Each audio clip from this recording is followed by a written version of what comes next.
Good morning, folks. It is September 27th, Wednesday. I'm Jason Schanzel. With me, as always, is Mr. Coach Enright, the head coach of your Hawks. It's time for Coach's Corner. Coach, how are you this morning?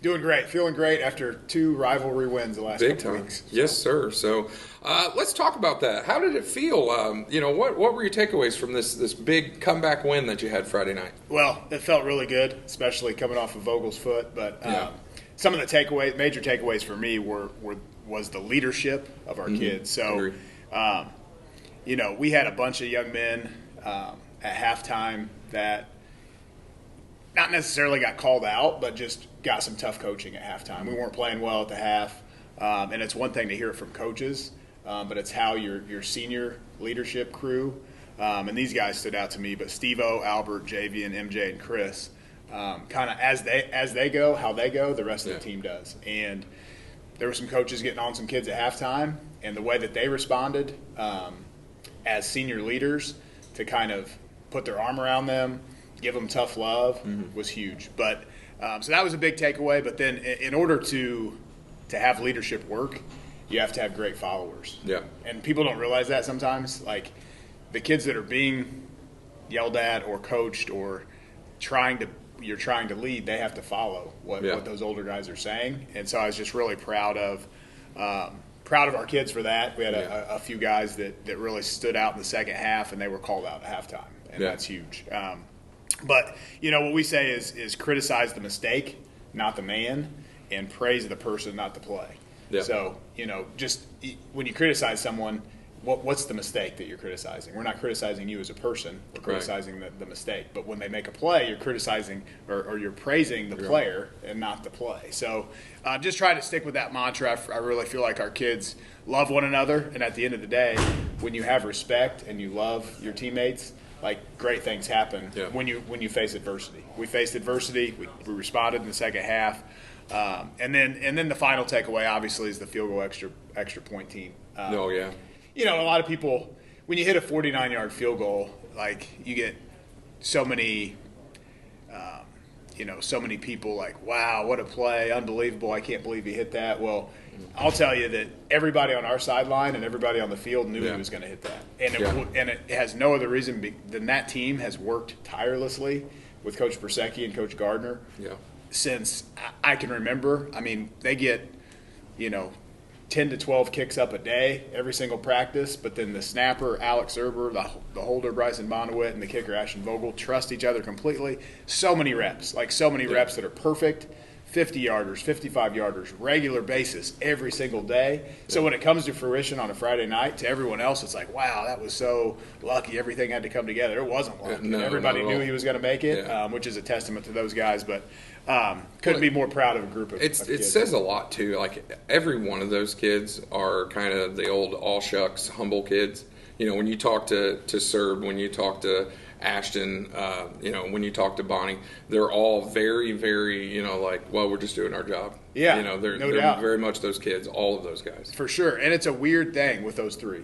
You have to trust each other completely, and you have to have a million reps together that you've had the bad snaps, you've had the low, the high, and you've worked through it together. Yeah. But those guys trust each other. Like the holder, I was a holder. Like your relationship with your kicker is just unique. Huge. Like he has to trust you completely to get the ball down, and those guys trust each other, but it's because of their work ethic and doing it over and over. So those are the big takeaways. Yeah. Leadership, being able to follow leadership, and then a team that works relentlessly got us the win at the end. So well, and I think too these last 2 weeks have really done an amazing job of showing what we can be and what we're capable of. So thrilled to just be a part of this. So, we kind of touched on a little bit. Who stood out on offense this past week? Yeah, so offensively, it took us, again, it seemed like a broken record. We didn't play our best in the first half, and for whatever reason, trying to feel teams out, some mistakes here and there. We didn't play terribly in the first half, enough to stay in the game, but really took off in the second half. And Bo was able to hit two home run shots. Our focus is you've got to be able to run the football. You've got to be able to hit quick game, and then when the defense starts creeping up, you've got to be able to hit shots to your playmakers. So we ran the ball well. We had 235 yards rushing. Dodo had over 100 again. We got the ball spread around to different guys. Albert had 60 yards rushing. But the two catches, one big run for 40 yards. If his ankle wasn't tweaked earlier in the game, I think he would have broke it to the house. He looked phenomenal on that play. Looked great. Yeah. But Chris's catch, the 35-yard touchdown catch that he made, was huge. It got us back in the game. And then I don't know if I've ever seen a better catch in high school football. Yeah, that was an elite level catch. It looked like, first of all, a beautiful throw, but it looked like it was going to the back corner of the end zone, and there's no chance Casey's going to get there. 100%. Just accelerated at the last minute, threw his hand out. There's some great videos and pictures of it, because obviously when there's a catch like that, people are questioning, he didn't catch it. I saw it on X. And every video I've seen, it looked like he pulled it in, and just an amazing play. Unfortunately, that tied the game. And our extra point would have taken the lead, and it got blocked. After the first one, So what would have been like, we took the lead. Now we're tied again, which it's better than being down one 100%, and missing. Right with you. Just proud of our offense. James Gibson. What can I say about him? Oh, no doubt. Stepped in on a Tuesday. Nate went down. A little bit of a head injury on Tuesday in practice. And Gibby's been playing JV center, and he's been playing center his whole life, but he's never played in a varsity game. And so on Tuesday, midway through practice, when Nate goes down, we're like, Gibby, you're going to be starting Friday. Let's get some work in. And his face almost looked like a ghost.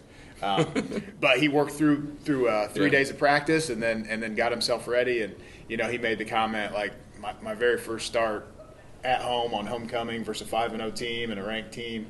But he handled it well. His percentage wasn't the greatest in the world, but he had a 350-pounder over him, and he had to make great snaps all night, and there was not one bad snap. It's almost like a situation with officials or the holder. Like, you don't notice them unless it's bad. Same with the center. Like, he had no bad snaps all night. So just really proud of Gibby for stepping in there in a tough situation and playing well. Those are some of the main performers on offense that kind of. Let's switch gears and talk about the other side, the defense. I remarked to you, we were kind of chatting before we started video. Defense in the second half was just lights out. My gosh. Yeah, it was. And Coach Gooden challenged the corners. To be honest, they had 170 yards in the first half, very few rushing yards, but 80 on one play and 40 on another. 120 of their plays were on two fades. We were in decent position, but number one is a really good player, Vanderbush. He can run, he can go get it. So we just kind of challenged our guys to be locked in. We kind of had our eyes in the backfield a little bit, and one got away from us, and three. They're good players, but I'm really proud of Braylon Morris, Kaz Hicks. Their play at corner in the second half. I mean, Kaz had 5 knockdown passes, which – passes defense are actually like you putting your hand up and you're knocking it down right there. I remember one huge one on our sideline that they tried to throw to number one. But he's winning the wetsuit flag. Unfortunately, we didn't get any turnovers this game, but 5 knockdowns wins him the wetsuit flag, which is incredible from a corner position that didn't get any picks but was right there every single play. And then Braylon had an amazing tackle on the sideline where he came up from his corner spot. They had a little play to the sideline, and he drilled the guy. Just those kind of hits, especially when a guy's challenged at halftime. He comes out in the third quarter, makes that tackle. The crowd's high at the sideline. And I'll interject. In that final drive where we're up by 3 at the end, they get the ball back with just a little bit of time left. Those two guys, Kaz and Braylon, literally shut them down. I mean, they played defensive back and corner just absolutely perfect. Their shifts, there was a screen pass out in the flat to a fullback, and Braylon was just pow, right there. I mean, it was wonderful to watch. It was impressive. Two high IQ kids that take coaching. Very much. And agree. I can't reiterate that enough. They were challenged, but they're thirsty for information, and they just want to be good to help the team. So just great attitudes all around. But some other defensive performers that stand out. Steve-O and Aguirre both had 11 tackles each in the middle. Just amazing. Albert has got 83 tackles on the year, Gosh. averaging 14 a game. You can just put your money on those guys, double-digit tackles almost every. You don't want to take it for granted. No, I know. Don't, but they just unreal. continue to impress. Steve-O won Skill Player of the Game because he had 11 tackles, and each of those guys could share it every week. But we're really proud of Aaron Davis.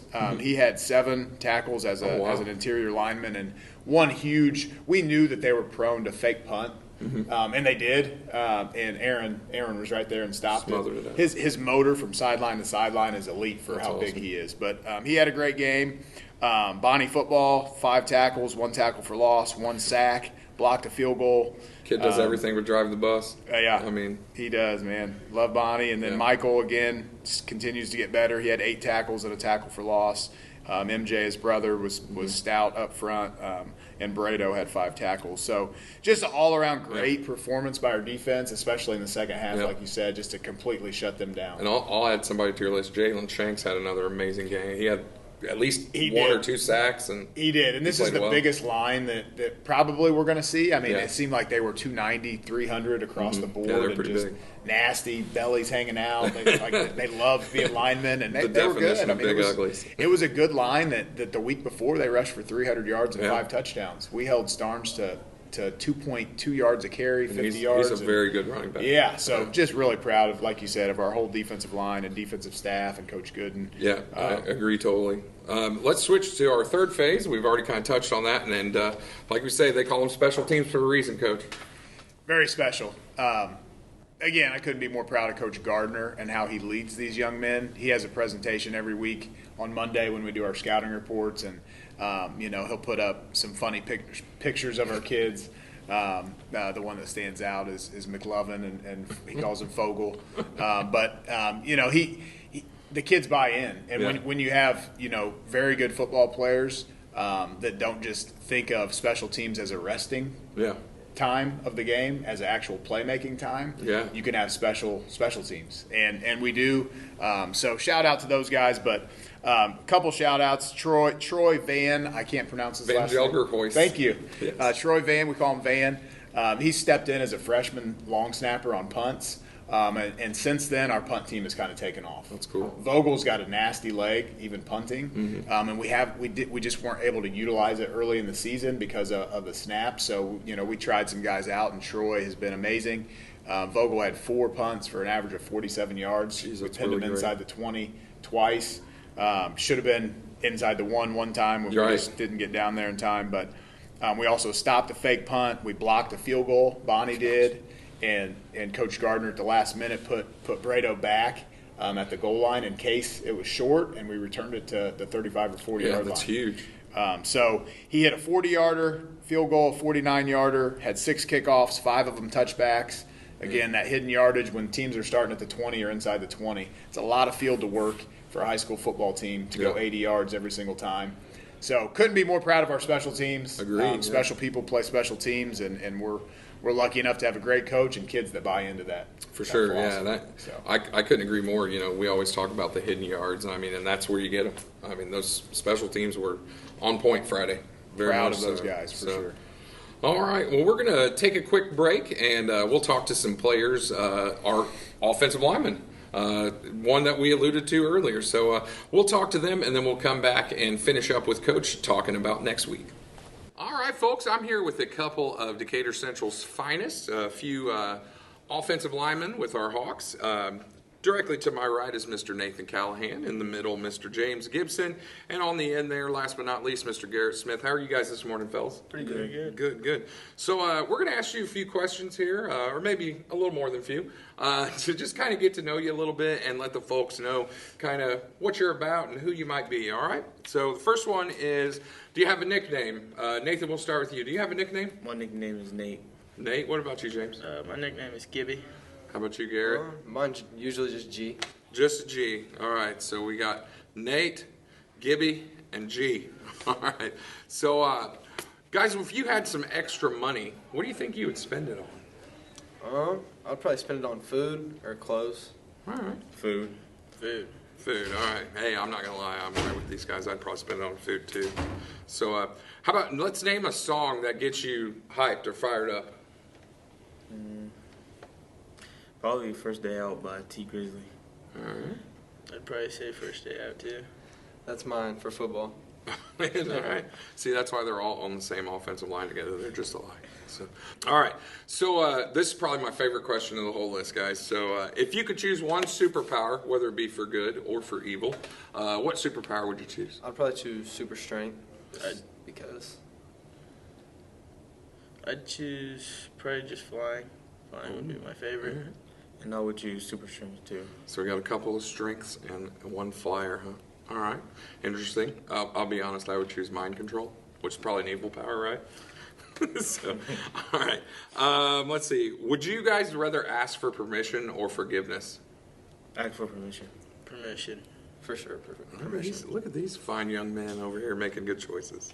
All right. If you had to choose between Halloween or Christmas, which would you pick? Christmas for sure. Christmas. All right, I'm right with you guys on that. Let's see. If you're going to go on a date, would you wear Hey Dudes, cowboy boots, Nikes, or Crocs? Garrett? I would for sure pick Nikes. I'm wearing cowboy boots. Probably Crocs. Oh, all right. That's a first answer. You guys have had all different. I like that. All right. Let's see. Movie genre, if you had to pick, horror or comedy? Comedy. Comedy for sure. I'm picking horror. All right. Let's see. This is good. What's your favorite homemade meal? Mine's hibachi. Hibachi, all right. I'd probably say a good steak. All right. That's too much. No, you're good. I know. Probably too many like foods. Some good collard greens. All right. So a little bit of soul food. Can you make hibachi at home? Oh, my dad does. Oh, yeah. I just thought that. I was like, is that really a homemade Coach meal? Lottie does That's it every sweet. Wednesday. I love it. All right, then. See, that's what I get. I don't know. Let's see. Other than football, what's your favorite sport? Calahan, go ahead. I don't have one. Nope, just football. Huh? All right. How about you, Gibby? I'd probably say throwing the discus. All right. So it's a little track and field. Baseball. Baseball, nice. All right. And then, let's see. Ice cream flavor. What's your favorite ice cream, Garrett? Cookies and cream. All right. I'm choosing just straight vanilla. Nice. Probably cookies and cream. All right, man. All right. Good. Last question. If you could live anywhere in the world other than Indiana, of course, you'd rather live in Indiana than anywhere, right? Where would you live? I would live in Dubai. Dubai. All right. I'm choosing Florida for the weather. Same, Florida. All right. Well, guys, thanks so much for your time, man. I love great answers, really good questions today. So hope you guys had a little bit of fun and got you up early out of bed so you can come and let folks know who you are. So thanks so much, and good luck Friday. Thank you. All right. All right, welcome back, Coach. We're going to finish up our segment today talking about our next opponent, the Greenwood Woodmen. Why don't you talk up the Woodmen for us? Well, it's going to be exciting to roll over there and play on this Gray turf? Gray on gray turf. Fair enough. We were thinking about wearing our gray on gray camo uniforms over Hide a there little just bit. to hide a little bit. But, we've gone over there a lot, and they've had bad teams and good teams when we've gone over there, but it's typically always been close. Agreed, And yeah. I think the environment's a little bit dead, so to speak, compared to some of the places we play, like Martinsville. You got the cowbells and Mooreville's hype, and you got to bring your own energy, and that's kind of what we preached all week. They're a much better team than they have been. They've got a new coach and new energy. They've scored over 40 points a game 4 out of the 6 times. Two of their receivers are in the top 5 in the area in receiving, and they've got a great quarterback in Brock Riddle. So we know it's going to be a challenge, first of all, to be the most excited team to play, to get over there and have fun. Man, it's another Friday night opportunity, and you don't get very many of those in life. So we got to be the most excited team to play, bring our own juice, bring our own energy, and then, play discipline, execute, and really play our style of football and not let them dictate, their up-tempo pass game. We got to play our style of football. And to your point, I feel like every time that I've gone over to Greenwood to either coach or work a game, it's raining. I don't know what the deal is, but it just seemed like our locker room is in the back corner. Where there's no lights. It's like almost like you're getting dressed in the dark. It's about as big as 12 by 12 square feet. So half the kids have to get dressed outside. It's a different environment that you can get lulled to sleep and not play well. And our tendency to not start well makes me nervous. So we got to bring the juice. We're doing everything we can 100%. to be the most excited team to play when we get over there and just have another fun Friday night of football. So. Yeah, and I think what we've done, this is just my personal opinion. It appears that we're a lot more balanced right now than we were at the beginning of the year. We're running the heck out of the football, Coach, and it's just fun to see. And I think that's going to be a key at Greenwood to overcome that energy, overcome the hype, and run it down their throats. Absolutely. Yeah, and like we always talk about, you have to be balanced. And sometimes balance looks different for different teams. But balance for us, in my opinion, is we have a lot of skill guys. Mm-hmm. So our ability to get in Navy and get the ball to Dodo, Casey, Albert, Bo, and then also outside to Chris, Kaz, Rel, like we've got to be able to balance for us. We've got to spread the wealth, get 6 or 7 guys, 6 or 7 touches a game, and it puts pressure on the defense. So that's kind of our emphasis is, yes, we want to run the ball. Yes, we want to hit shots and hit quick game, but how can we get all our playmakers involved where we're hitting you from different places, different parts of the field. So. Yeah, couldn't agree more. I love what I've been seeing for 2 weeks, man. Awesome. It's been great. So, folks, Friday night, 7 p.m. at Greenwood Community High School out on Smith Valley Road in Greenwood. Please come join us. Watch this special Hawks team right now. We're 4-2. We got a shot in the conference. And, we got to keep winning. And this conference, the cards are shuffled, man. I mean, it's a great conference. There's a jumble. Yeah. Anybody can beat anybody. But it's Jersey night, so wear your jersey. There you your go. favorite jersey, whatever that might be. But Jersey night, bring the energy. We're going to need it. Bring the juice. Yep. Let's get as many Hawks as we can in Greenwood, and let's outpopulate their homestands. Let's go. Come on, Hawks. Friday night at 7. We'll see you there. Thanks, Coach. Go Hawks.